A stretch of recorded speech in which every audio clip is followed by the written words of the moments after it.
Hello everybody, you're welcome back again to the Reggae Appreciation Society.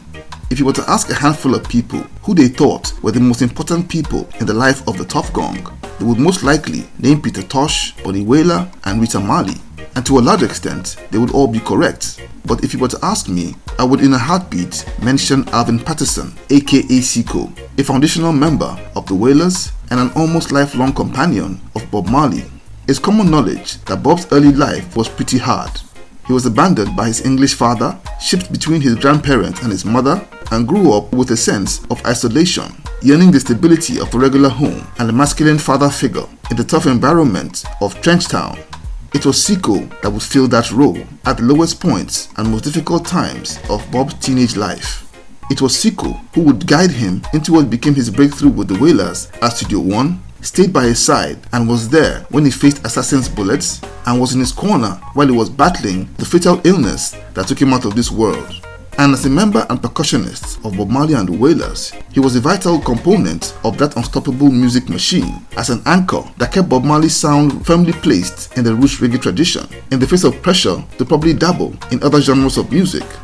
I dare say that he was probably the closest person to Bob Marley, but ironically he never hugged the limelight. So now without further ado, let's take a look at the story of Seeco Patterson, Bob Marley's true mentor and father figure. Although known to the world as Seeco, he was born Francisco Willie in Havana, Cuba on December 30th, 1930 to a Jamaican father and a mother from Panama. He was given the nickname Seeco that was derived from his first name, Francisco, while in elementary school. His family moved to Jamaica while he was still a kid, and he would settle in Westmoreland, where his father made a living as a farmer. But by his teenage years, his parents' marriage had fallen apart, and he would move with his mother to Kingston, where he would come of age. After leaving high school, he found a job as a bauxite miner and chose it as his career path. But he also had a passionate love for music and was one firecracker of a percussionist. And as a part-time musician, he played percussions with Calypso star Lord Flea and took the stage name of Alvin Patterson. And it would help to propel that group to great success until the band leader moved to Miami. And Seeco was pretty versatile. He could play calypso as well as jazz and mento. In 1957, Seeco attempted to emigrate to the US in search of greener pastures until September the 1st in that year, when the Kendall train disaster claimed the lives of more than 200 people, and the then 27-year-old frantically joined efforts to find survivors of that disaster from his family. Amidst all the tragedy, he would put his travel plans on ice and return to his job as a miner in Jamaica. Along with his wife, Seeco moved to a neighborhood in Kingston, popularly called Trenchtown, and would build a friendship that would change the face of Jamaican music forever. Also living in Trenchtown, just a few streets away, he was a 15-year-old boy named Robbie or Bob Marley. Bob then lived in the home of Thaddeus Livingston, who at the time was dating Bob's mother, Isadella Booker.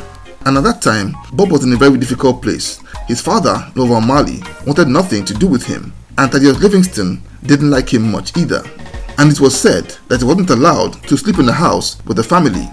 And Bob was in those days very desperate for a father figure, and out of nowhere he would find just that in the rough streets of Kingston's toughest ghetto.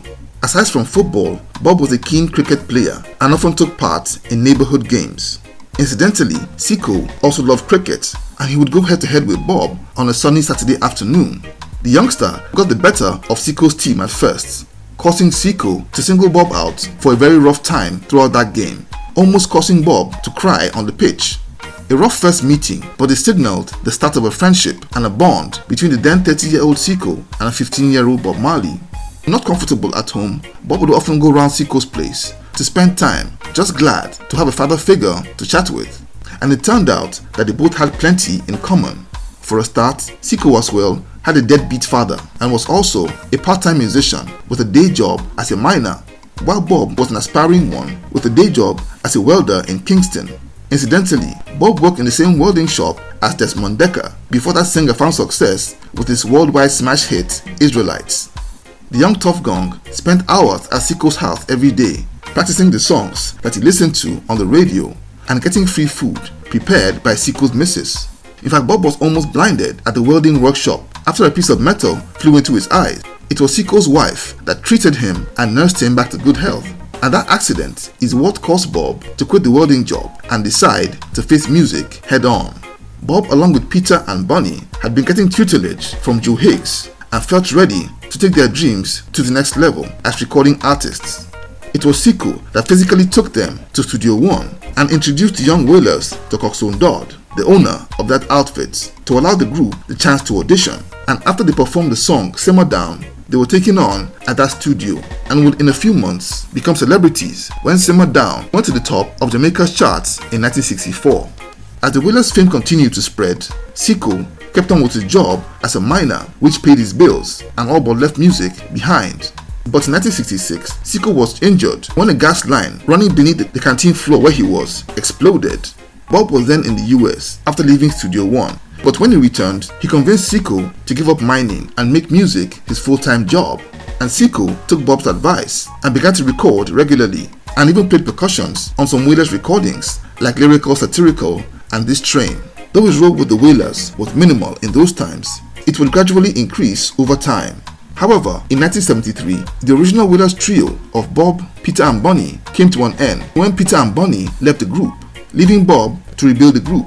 Along with the Barrett brothers, Seeco became an official member of the new Bob Marley and the Wailers. Always close by and never far away, his introduction to the band was simply crucial, and his exquisite percussion play would make the Wailers' instrumentals even more captivating and brilliant. His amazing solo on the track Crazy Bald Heads, around the 2-minute mark, is my favorite part of that song, not to mention his scintillating performance on Jamming, on which he mesmerized listeners with a milk bottle that did magic on that track. Not to mention his contribution to other artists' music, like his awesome performance on Bunny Wailer's album Black Heart Man that came out in 1976. Seeco would play his role in what became among the greatest music machines that the world had ever seen. And his role also included keeping Bob grounded despite his new superstar profile, and ensuring that the music stayed grounded in the roots reggae tradition and very far from the pop and rock influences that I'm sure Island Records would have wanted to help win over Western audiences who are new to reggae in those times. And he was also Bob's trusted confidant and stayed by his side in good as well as very dark times. In 1976, while Bob and his band were rehearsing at his home in preparation for the Smile Jamaica concert, Seeco was the first person to see the gunmen who attacked Bob's house that night and screamed out the window for everybody in the compound to hear and take cover. He was there with Bob at the hospital while getting treatment for his gunshot wounds, and was also there with him at the Smile Jamaica concert. And he was also with Bob when he collapsed while jogging at Central Park in New York during the Uprising album tour, and stayed by his side throughout his cancer treatment in New York and Germany up until Bob's death in 1981. And even after Bob passed away, he stayed loyal to him, such that when members of the Wailers band took Bob's estate to court to claim royalties, Seeco stayed very far away from all that mess until everything was resolved. However, he kept performing with the Wailers band up until 1990 when he suffered a brain aneurysm and retired from music altogether, choosing instead to live a quiet life with his family. And though he stopped doing music professionally, he would over the years since retirement pop up every now and then to do his thing on percussions. Seeco lived a long and fulfilled life with his 6 children and numerous grandchildren until he passed away on the 1st of November 2021 at the ripe age of 90, just a few weeks shy of his 91st birthday. And he went down as the longest living Wailer and one of the few central figures from Bob's circle in Trenchtown.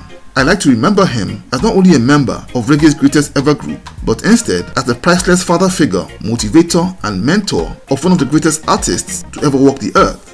So there you have it. Thank you for watching the video today. Please leave a like, subscribe, and until next time, Jah bless.